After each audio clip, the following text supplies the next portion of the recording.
ನಮ್ಮದು night 10-10:30 close ಆಗುತ್ತೆ. ನಾವು ಕ್ಲೋಸ್ ಮಾಡಿದ್ದೀವಿ. ಅವರು ಮಿಡ್‌ನೈಟಲ್ಲಿ ಅವರು ಆ ಥರ ಮಾಡಿದ್ದಾರೆ. ಇಲ್ಲಿ ಡ್ರಾಯರ್ಸ್ ಎಲ್ಲ ತೆಗೆದಿದ್ದಾರೆ. ಅಲ್ಲಿ ನಮಗೆ ಬಿಲ್ ಕಟ್ಟೋದಕ್ಕೋಸ್ಕರ ಅಮೌಂಟ್ ಕೊಟ್ಟಿದ್ದರು. 5 ಲಕ್ಷ ಕೊಟ್ಟಿದ್ದರು. ಮತ್ತು ಇಲ್ಲಿ ಪೂಜೆ ಮಾಡಿದ್ವಲ್ಲ, ಪೂಜೆ ಸಲುವಾಗಿ ಒಂದು ಇದು ಕೂಡ ಇಟ್ಟಿದ್ದರು, ಗೋಲ್ಡ್ ಕೂಡ ಇಟ್ಟಿದ್ದರು. ಅದು 10 ಗ್ರಾಮ್ ಏನೋ ಇತ್ತು ಸರ್. ಅದನ್ನು ಕೂಡ ತೊಗೊಂಡು ಹೋಗಿದ್ದಾರೆ. 5 ಲಕ್ಷ ಕೂಡ ತೊಗೊಂಡು ಹೋಗಿದ್ದಾರೆ.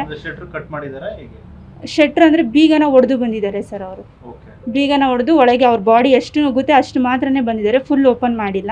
ಒಳಗೆ ಬಂದು ಇಷ್ಟಿಷ್ಟೆಲ್ಲ ತೊಗೊಂಡು ಹೋಗ್ಬಿಟ್ಟಿದ್ದಾರೆ ಸರ್ ಅಮೌಂಟು. ಮತ್ತು ಒಳಗಡೆ ಕೂಡ ಓಡಾಡಿದ್ದಾರೆ. ಡಾಕ್ಟ್ರ್ ಕನ್ಸಲ್ಟೇಷನ್ ರೂಮ್ ಇದೆಯಲ್ಲ, ಅಲ್ಲಿ ಕೂಡ ನೋಡಿದ್ದಾರೆ. ಅಲ್ಲಿ ಕೂಡ ಎಲ್ಲ ಡ್ರಾಯರ್ಸು ಓಪನ್ ಮಾಡಿ ಬಿಟ್ಟಿದ್ದಾರೆ. ಓಪನ್ ಮಾಡಿ ಎಲ್ಲೆಲ್ಲಿ ಕ್ಯಾಶ್ ಇಟ್ಟಿದ್ವಿ ಎಲ್ಲ ತೊಗೊಂಡು ಹೋಗಿದ್ದಾರೆ.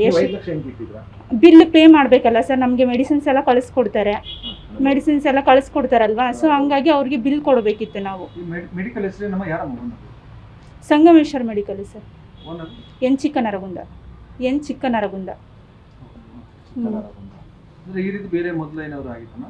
ಮೊದಲೇನು ಇಲ್ಲ ಸರ್. ನಾನು ಬಂದಾಗಿಂದ ಇದೇ ನಾನು ನೋಡಿರೋದು.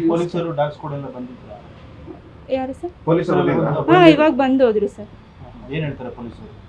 ಅವರು ನಾನು ಇರಲಿಲ್ಲ ಸರ್.